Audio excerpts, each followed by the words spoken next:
النهاردة أنا جاي أكلمكم على اختراع من الاختراعات بتاعة القراية اللي فعلا سهلت عليا كتير واللي كانت معايا من فترة كبيرة جدا. ويمكن اتكلمنا عن حاجة شبه ليها من سنين، والفيديو ده كان واخد ضجة كبيرة قوي رغم ان هو كان متصور بإمكانيات قليلة. لكن هي الحاجة فعلا مهمة وبقت أعتقد دلوقتي ضرورية جدا وكلنا بندور عليها. فتعالوا سوا أكلمكم عن أهم اختراع بالنسبة لي في الفترة الأخيرة واللي بعتبر إن هو منقذ ليا، وإيه حدوتي معاه، وإزاي دلوقتي الجهاز المختلف ده بقى معايا، وإيه الكواليس كلها. فتعالوا نبدأ حلقتنا. هي حلقة مختلفة شوية عن القراءة. اهلا بك يا صديقي القارئ بعد المقدمه الطويله دي، والنهارده انا بكلمك على الجهاز اللي بالنسبه لي الاهم في حياتي، وهو الجهاز ده هو جهاز شبيه بالكندل. ولو انت متابع الاوضاع فهتكون عارف ان احنا في عندنا الكندل، والكندل دلوقتي هو تعتبر مقاطعه لانه من شركه امازون. بعيدا عن ده كمان الجهاز اللي معانا فيه تقنيات مختلفة كتيرة، ولو انت من الناس اللي متابعة كمان هتبقى عارف ان بقى فيه تطبيق ابجد والناس بتقراه على الموبايل او على التابلت، فعادي اقراه مفيش مشكلة، ودي حاجة طبعا كويسة. بس لو انت عايز تريح عينك شوية بطريقة اقل ضرر من الاشعاعات اللي بتطلع من الموبايل، وتكون معاك حاجة احساسها كأن احساس ورقة الكتاب العادي اللي بنمسكه في ايدينا، فتعالى هكلمك على الجهاز ده. والجهاز ده هو الجهاز اللي انا اشتريته مؤخرا، وهو جهاز الاونكس بوكس، ودي الشركه اللي بتعمل الاجهزه دي. الجهاز اللي معايا هو الموديل بتاعه كولر جو 7. انا كان معايا جهاز قبل كده واللي هو كان ليف 2 اللي هظهر لكم في الصور دلوقتي، والجهاز ده كان معايا تقريبا من شهر 7 اللي فات، مش 7/20/24 لكن 7/20/23، وكنت جايبه مبسوط بيه جدا واستعملته لمدة شهرين 3، وكنت ناوي انزل لكم فيديو عنه.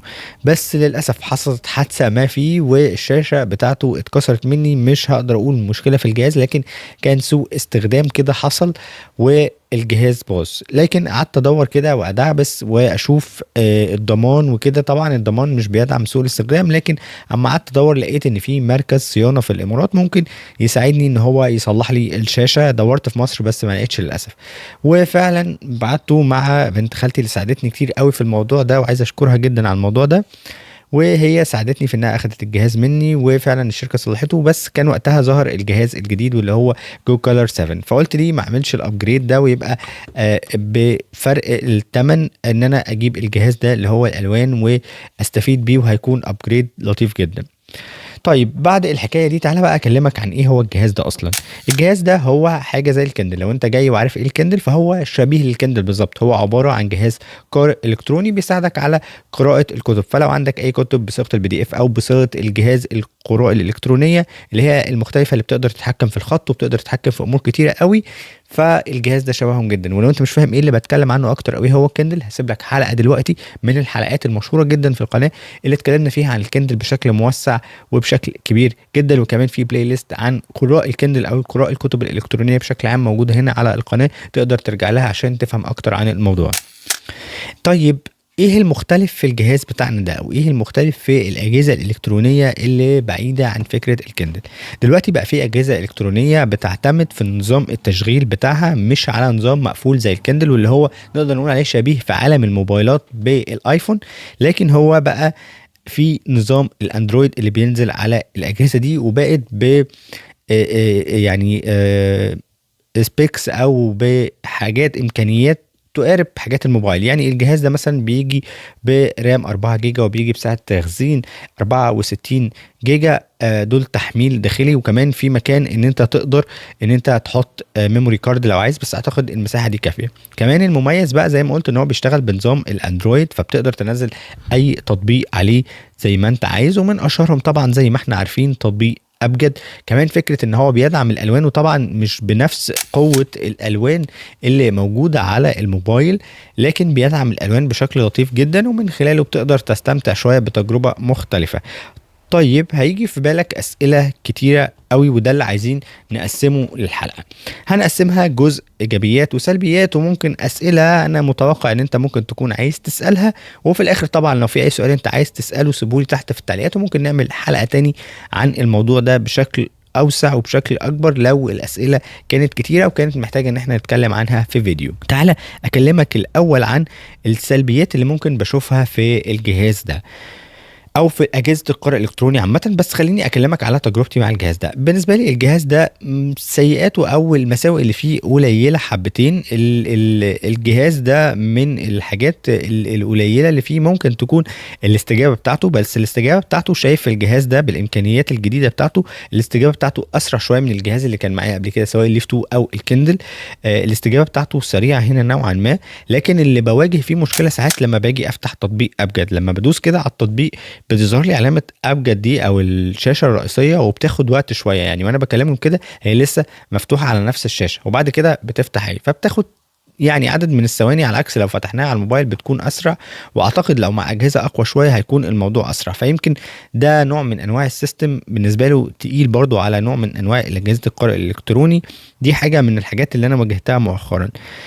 تاني حاجه ممكن شويه الريفريش ريت بتاعته قليل. بس اكتشفت مع الوقت ان انا بقدر اتحكم في موضوع الريفريش ريت ده بان انا اغير حاجات في السيتنجز بتاعتي. بس كل ما بتغير الحاجه تكون اسرع، وكل ما بتبقى عايز فيتشرز اكتر، كل ده ما بيستهلك من البطاريه اكتر. ودي نقطة من النقط اللي هنجيلها قدام شوية، لأن أعتقد إن دي هتبقى نقطة من نقط الإيجابيات. وهي بالنسبة لي السلبيات كانت قليلة مش كتيرة، فعشان كده هنتقل معاك لنقطة الإيجابيات. أول حاجة نقطة من نقط الإيجابيات إن الجهاز ده حجمه خفيف، حجمه خفيف على الإيد، شكله صغير. مش محتاج إن أنا أجيب جهاز كبير بشاشة كبيرة، مش محتاج إن أنا أجيب تابلت كبير أقدر ماسكه يبقى تقيل على إيدي. كمان الميزة الأهم والأفضل في الأجهزة اللي زي دي إن الأجهزة دي جاية بشاشة مش مشعة للضوء، شاشة مريحة للعين، شاشة مطفية ما بتعكسش الضوء، فبتقدر تقرأ بأي شكل، على عكس شاشة الموبايل اللي هي دايما بتعكس الضوء وبتبقى بتطلع منها إشعاعات مؤذية للعين. مش هقولك إن ده ما بيطلعش إشعاعات، إشعاعاته بطيئة أو إشعاعاته قليلة جدا وضرره أقل على العين ومريح جدا للعين. كمان بتقدر تغير الأنماط بتاعته. كمان نزله زي ابلكيشن كده على البلاي ستور اسمه جنتل جلو اونكس بوكس. ده بتقدر تتحكم فيه في انماط الضوء، يعني على حسب الوقت اللي انت فيه، سواء نايت، سواء وقت الفجريه، وقت الصبح، وقت السانسيت. بتقدر تتحكم فيه على حسب الوقت اللي انت قاعد فيه، وبيجيب لك يعني انسب حاجه ان انت تقدر تقرا فيها.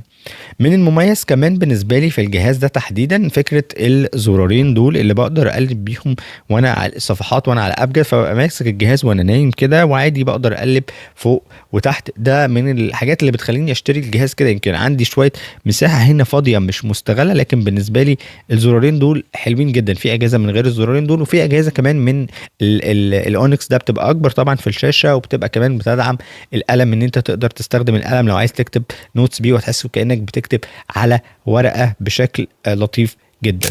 طبعا من الميزات التانية اللي بالنسبة لي اخدتها كانت اضافة عن الكندل، هو فكرة ان الجهاز ده بيدعم الاندرويد. ومعنى ان انا بدعم الاندرويد فانا عندي بلاي ستور مفتوح، بقدر انزل اي تطبيق عندي، اقدر انزل تطبيق الكتب، اقدر انزل تطبيقات السوشيال ميديا. بس ده جهاز قارئ، فانا اصلا كان الهدف من ان انا اجيبه ان انا اقرا عليه. بس لو نزلت عليه تطبيقات للسوشيال ميديا فانا كده ما استفدتش بالجهاز او ما استفدتش بوقت الجهاز، وهلاقي نفسي بخش على مواقع السوشيال ميديا. اي نعم تجربة ان انت تقلب فيها مش زي تجربة الموبايل، لان الريسبونس مش هو نفس الريسبونس اللي انت هتشوفه في الموبايل.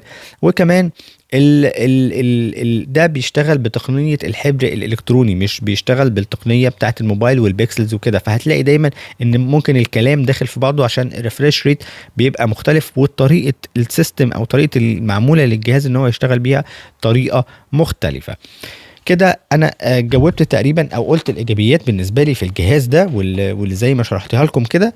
اخر حاجه بقى وهي ايه الاسئله اللي ممكن تيجي في بالك. اول حاجه، طيب ايه اللي يفرق الجهاز الكندل عن الاندرويد او الاونكس بوكس؟ قلت لك فكره ان هو في الاندرويد فكره ان في منه ابيض واسود وفي منه الوان. اعتقد دلوقتي مؤخرا كندل اعلنت عن اخيرا من سنين كتيره، من حوالي 4 أو 5 سنين، كانت بتعلن انها هتنزل جهاز الوان، واخيرا نزلته دلوقتي. الاجهزه اللي زي دي مش بس شركه اونكس بوكس، لكن في شركات تانية بتنزل الاجهزه اللي شبه كده وكمان بتدعم الاندرويد. طيب هنيجي لنقطة تاني وهي السعر. الجهاز ده شوية مختلف وسعره عالي نسبيا عن أجهزة الكندل، لكنه أعتقد إنها هتكون صفقة موفرة ليك جدا على المدى الطويل، وده نتيجة لأسعار الكتب اللي بقينا نشوفها دلوقتي اللي بقت عالية جدا. فلما أنت هتشتري الجهاز ده هيبقى استثمار ليك، أي نعم رقمه كبير، زائد يبقى عندك عليه اشتراك مثلا في أي تطبيق منهم تطبيقات أبجد، أو مش عايز تشترك على أبجد وتنزل كتب بطرق تانية مختلفة غير شرعية، دي مالناش دعوة بيها. لكن في طرق شرعية غير أبجد تقدر تستخدمها زي مثلا تطبيقات، بس مش هتلاقي عليها كل الكتب الجديدة. يعني ممكن تلاقي تطبيق عصير الكتب بيبقى عنده بعض الكتب موجودة بشكل عادي وشرعي، وكمان في تطبيق هنداوي بيبقى عليه بعض الكتب لكنها مش كتب حديثة عشان تبقى واخد بالك وانت بتستخدمها. لكن في عندنا تطبيقات بتنزل كتب حديثة باستمرار، منهم ابجد ومنهم اي ريدز بوكس، ودول التطبيقين اللي موجودين دلوقتي بشكل مصري او بشكل عربي تقدر تستخدمهم. وطبعا بيبقى ليهم اشتراك شهري او نص سنوي او سنوي على حسب انت قدرتك. اللي اعرفه عن تطبيق ابجد كمان ان هو مش دلوقتي اشتراكه بقى عالي شوية، لكنه ممكن بالاشتراك الواحد تقدر تفتح 3 اجهزه، فتقدر تشترك انت ومجموعه من اصدقائك او انت او اتنين يعني تحديدا. ومن ضمن الاسئله اللي هتيجي تاني، طيب ما انا عندي موبايل وهو جهاز واحد امسكه في ايدي وعندي عليه تطبيق ابجد، ومش محتاج ان انا احمل نفسي تكلفه زياده بان انا اشتري الجهاز ده، وممكن ما يبقاش عندي امكانيه ان انا اشتري الجهاز ده. هقول لك معاك حق تماما، وطبعا دي حاجه ترجع لك انت، ولو انت مرتاح في ان انت تمسك الموبايل وتقرا منه طبعا دي ترجع لك. عندك تابلت ومرتاح ان انت تقرا منه طبعا ترجع لك. هتقولي التابلتس دلوقتي بقى فيها حاجه الريدنج مود ونقدر ويبقى الضرر اقل، طبعا ده موجود والضرر فعلا بيبقى اقل، بس برضو مهما كان الموبايل بيعمل ضرر اقل، فعندنا برضو الاجهزه الالكترونيه دي ضررها اقل واقل بنسب كبيره عن الموبايل مهما كان المود اللي انت شغال بيه. طيب هتيجي سؤال تاني، هتقولي طيب انا اقتنعت شويه، وحتى لو ما اقتنعتش دي حاجه ترجع لك طبعا يا صديقي، انا مش بعمل لك اعلان هنا ولا بعمل لك دعايه، ده جهاز انا مشتريه بفلوسي وبكلمك عنه يعني. هتيجي بقى وتسالني طيب انا اقتنعت برايك بس انا حابب ان انا اشتري الجهاز، فهل اقدر اشتريه جديد؟ هقول لك للاسف في مصر مفيش مكان معتمد ان انت تقدر تشتري منه الجهاز جديد، لكن في صفحه على الفيسبوك اسمها سمارت بوك ايجي، دي بتبيع الاجهزه الالكترونيه سواء كندل او اجهزه تانية مختلفه، ومعظمها بيكون مستعمل والمعظم التاني بيكونوا جايبينه هم جديد بس بيفتحوا الجهاز عشان يتكلموا عنه وبيبيعوه، فبيبقى سعره اقل شويه من ما انت ممكن تشتريه لوحدك من بره وتجيبه لوحدك. لكن لو انت تعرف ناس موجوده بره وجايين على مصر ممكن هم يقدروا يشتروا لك وهيوفروا لك طبعا الجمارك والحاجات المختلفه. وهو موجود في الامارات وموجود في السعوديه، انا لما جبته حد جابهولي زي ما شرحت لكم من الامارات، موجود على ويب سايت امازون. طبعا ويب سايت امازون مقاطع، لو عايز تشتريه من الاماكن اللي موجوده في مواقع هسيبها لكم تحت، سواء في موقع في السعوديه اسمه ماركوم وشوب سمارت دوت اس اي، وفي السعوديه في الموزع اللي بيوزعه في السعوديه موقع اسمه ارب دوت اي. ان شاء الله احاول اكتب لكم كل المواقع دي تحت، وده طبعا مش اعلان لاي موقع منهم، ده لو انت بساعدك لو عايز تشتري الجهاز. و كمان موجود زي ما قلت لك في مصر من خلال الصفحه اللي هي سمارت بوك ايجي، سواء الموديل ده او موديلات مختلفه من شركات مختلفه، وتقدر كمان تسالهم لو انت حابب تجيب حاجه في بادجت معينه ليك، برضو هيساعدوك في كل الطرق الممكنه. وكمان لو عايز تسالني اي سؤال طبعا سيبولي تحت في التعليقات، هحاول اساعدك على قد ما اقدر بالاجابه عن سؤالك. وفي الاخر دي كانت تجربتي بعد حوالي شهر او شهرين من امتلاك الجهاز من غير مشاكل، واللي شايفه الصراحه كان يعني تطوير افضل من الجهاز اللي فات اللي هو الليف 2 اللي كان شبهه بالظبط لكن كان ابيض واسود، لكن هنا كمان الماتيريالز مختلفه، الظهر مختلف، الصناعه نفسه الجوده بتاعته افضل بكتير الصراحه، والفرق اللي انا دفعته مش ندمان عليه ابدا، بالاضافه طبعا للكفر اللي جاي معاه الماجنتيك اللطيف. فاعتقد لو انت مهتم بالقرايه واسعار الكتب هتبقى عامله لك عائق الفتره اللي جايه، اعتقد ده هيكون اختيار مميز ليك جدا وهيكون مريح ليك جدا لو انت غاوي قرايه، واعتقد ان هو هيكون موفر ليك جدا. ويمكن دي كانت تجربتي سواء حابب تعملها او لا، طبعا دي حاجه ترجع لك، لكن حبيت اكلمك عن حاجه جديده بالنسبه لي وكانت مختلفه، فاتمنى ان انت تكون اتبسطت في الحلقه دي. وبزلت باكد لو ليك اي سؤال سيبولي تحت في التعليقات، ولحد ما عند الحلقه الجايه هسيب لك هنا سلسله الكندل، وكمان هسيب لك الفيديو عن الكندل، واتمنى انها تكون حلقه خفيفه على قلبك. سلام.